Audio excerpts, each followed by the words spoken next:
Hey, in this video, I'm going to take you through each different type of machine polisher, their strengths and weaknesses, and hopefully help you choose one that's right for you. Or you might want to buy them all, so this will help. So I'm going to start with the oldest and the fastest, which is a rotary polisher. Okay, this one here has a motor, direct drive to the backing plate, which spins directly off his axis.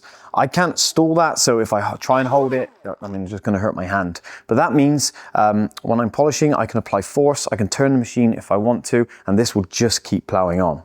That's why this gives you the best cutting performance. The center pad, this is 125mm backing plate, normally use 160mm pad. The larger pad you put on, the better the cutting, because the outside is what spins the fastest. But normally 160mm is perfect for cars. This one here, obviously, as I said, because of the rotational force, I can apply force, I can turn it, which means the cutting performance is the best out of any machine, which also means it's the fastest.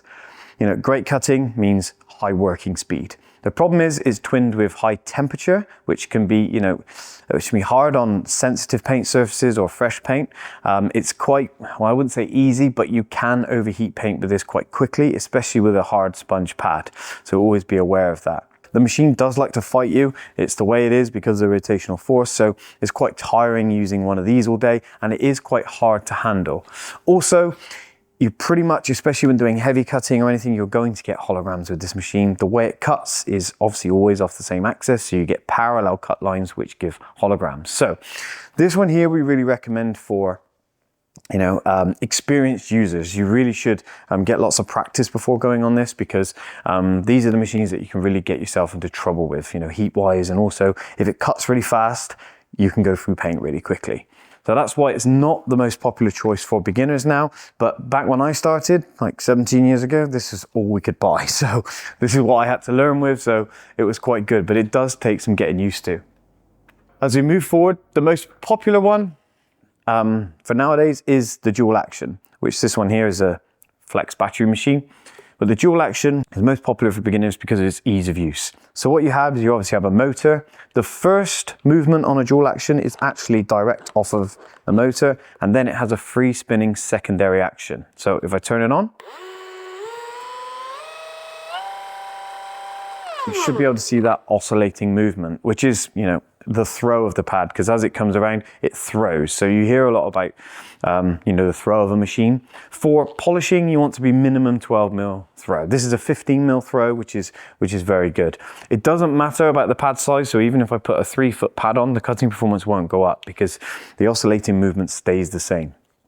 All right. So this one here, if I apply any force or I'm on the wrong angle, something can happen, which is called pad stall. Which if I turn it on and hold the pad,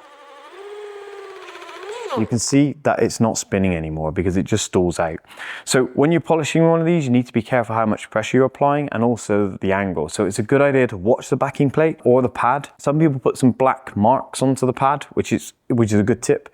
That way you can see when it's spinning. But that's the actual downside of the dual action, okay? And that's why the cutting performance is not the same as a rotary.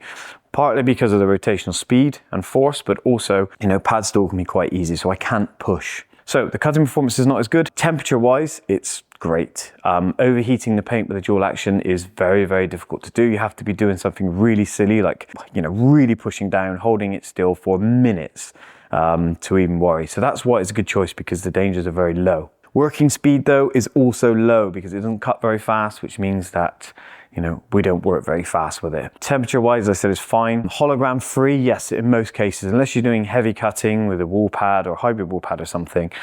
Even then, it's more of a hazing rather than holograms because of the random cutting action. Okay, and if you're polishing one of these all day, it's nice and relaxing because it's very slow, very methodical. You're just watching the backing plate, so it's actually quite relaxing. And I have fallen asleep a couple of times polishing one of these, especially when I led down doing the seals of a car. So yeah, it's possible. But the ease of use is what makes it so popular. And it's a great beginner tool for anybody to go in because of that reason, all right? So there's also a third type of machine now, which is relatively new to the market. Well, probably been around a few years now, but they're becoming more popular. And it's this type here, which is called a forced rotation, okay?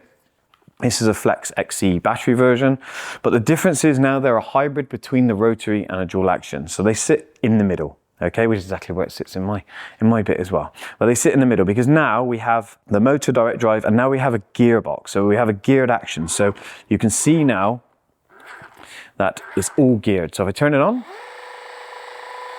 you can see the oscillating movement, but now it's completely geared, which means I can't stop that.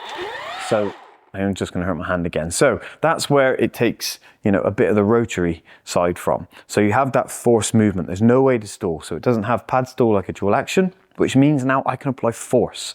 So I can push as hard as I want. This will just keep plowing on. I can also turn the machine as well to get better cutting. So as we said, the cutting performance is more like a rotary. Not as good as a rotary, but it's very, very good, which means you can work faster with this machine. You will, however, create a bit more temperature. Not as critical as a rotary, but still, you still can overheat paint. It's not, as I said, it's not dangerous like a rotary is easy to do. You still have to be doing something quite stupid, but it is there.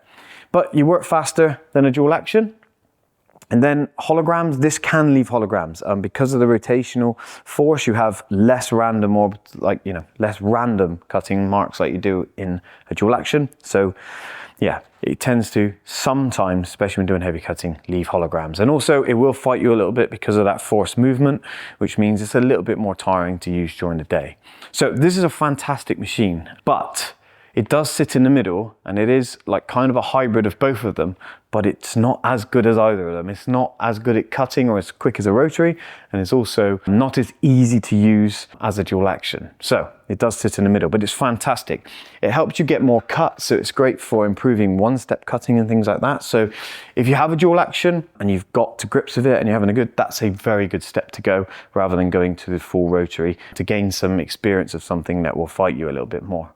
So that's the three main types on the market. We have a corded version of a dual action here, and then obviously we move to the smaller ones. Smaller ones, they tend to be, as this one here is a small rotary.